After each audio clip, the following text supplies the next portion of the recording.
So we're seeing something pretty interesting developing in Brazil, and it's definitely catching eyes internationally.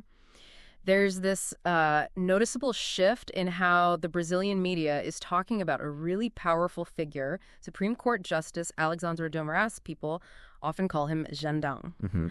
And this change, this different tone, seems to be happening right alongside chatter about, well, potential sanctions from the U.S. It's quite a development. It really is. And what's striking is how quickly it seems to be unfolding. When you look at the recent news, the commentary, the whole narrative around Moraes seems to be changing, and fast. Yeah. So for this deep dive, we really want to get into what's driving this, and what could the consequences actually be for Moraes himself. It really shows how the image of someone powerful can shift when there's outside pressure, potential real-world consequences, even inside Brazil. Exactly. It feels like parts of the press are maybe stepping back a bit, starting to voice criticisms that weren't quite so loud before. No. And like you said, this seems to have picked up steam right when these potential U.S. sanctions became a more serious topic of conversation. That timing really does suggest a connection, doesn't it? It makes you wonder if, maybe the threat of external action is influencing the internal media conversation. Could be. Could definitely be part of it. So to really understand this shift in the media, let's look at a specific event that got a lot of coverage. This interaction between Moraes and the former minister Aldo Rebelo during a testimony, things apparently got pretty tense. Oh, yeah. The reports describe a really charged exchange. According to those accounts, Moraes apparently threatened Rebelo. Yeah. Said something like, if you don't behave, you will be arrested for contempt. Wow. And Rebelo's reported response was quite pointed, something along the lines of, my appreciation of the Portuguese language is my own, and I do not admit censorship. And then, I am behaving. That's quite a comeback in that setting. And the reaction from commentators, some of them were really strong. Ricardo Setti, for instance, he didn't hold back. No, he didn't. He called Moraes' actions absolute arbitrariness and even compared him to an inquisitor trying to intimidate a defense witness. That's pretty strong language. It absolutely is. And Setti's point there touches on a really serious concern, right? The potential chilling effect. If witnesses start thinking they might face arrest for how they phrase things or for, perceived disrespect, are they going to testify freely? It could really hinder finding the truth. Yeah, good point. And Setti wasn't the only one raising eyebrows. Natuza Nery, she made a point of saying, look, she wasn't there, which is fair. Right. Important caveat. But based on the reports, she felt Moraes' reaction to what she called Rebelo's provocation seemed disproportionate. So even being careful, there's this questioning of his conduct. Yeah. Nery's take, even with the caution, kind of highlights that tightrope walk in legal settings. Maintaining order versus protecting people's rights, witnesses included. And when there's a perception of a reaction being over the top, well, that definitely fuels scrutiny from the media and the public. And at the same time, like we said, there's this growing talk about potential U.S. sanctions, which brings the Magnitsky Act into the picture. Guga Chakra has been talking about this quite a bit.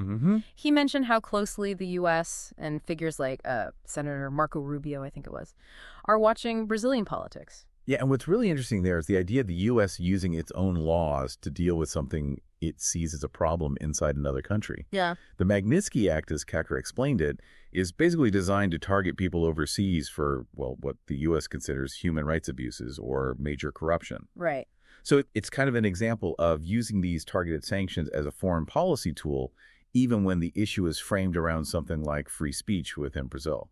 And the potential consequences, if someone is sanctioned under this act, they sound pretty far-reaching. Even though the main legal punch is in the U.S., Chakra mentioned things like not being able to use Visa or Mastercard. Even in Brazil, that's a big deal today. Oh, absolutely. I mean, losing access to those big international payment networks, that could seriously mess up someone's ability to function financially. Plus, there's the risk of secondary sanctions. Banks that keep dealing with a sanctioned person might face penalties themselves. So even domestic banking could get complicated. It creates a lot of pressure. Right. And just to be clear, the idea isn't that the U.S. is trying to directly change Brazilian law or anything, right? It's more about targeting Moraes personally within the U.S. system. Exactly. Making it difficult for him in the U.S. and maybe for U.S. companies to deal with him. That's the crucial distinction. It's the U.S. applying its rules and consequences based on its assessment of his actions, not trying to rewrite Brazil's legal code. Okay, so why? What's the specific reason the U.S. might be considering this? What's the trigger? Well, according to Guga Chakra's commentary, a big part of it seems to be the blocking of social media accounts. Specifically, accounts belonging to Brazilian Americans, like Rodrigo Constantino, Paulo Figueiredo, and maybe Alma dos Santos, who's a permanent resident, I believe. The U.S. apparently sees this as censorship. Which fits with the U.S. focus on free speech, the First Amendment, and all that. Exactly. Even though, technically, the First Amendment doesn't apply in Brazil, the U.S. government gets concerned when its citizens or residents face speech restrictions abroad, especially if it looks politically motivated. And didn't Chakra and Valdo Cruz both kind of suggest that keeping these accounts blocked now, like in 2024 or 2025, whenever this is resolved? Yeah, there was some mention of the time frame. That keeping them blocked when there's no obvious current illegal stuff happening is, well, wrong. Yes, that seemed to be their shared view, that the ongoing blocking is becoming harder to justify. Chakra even called himself a great defender of the American First Amendment, while still noting it doesn't legally apply in Brazil. Right.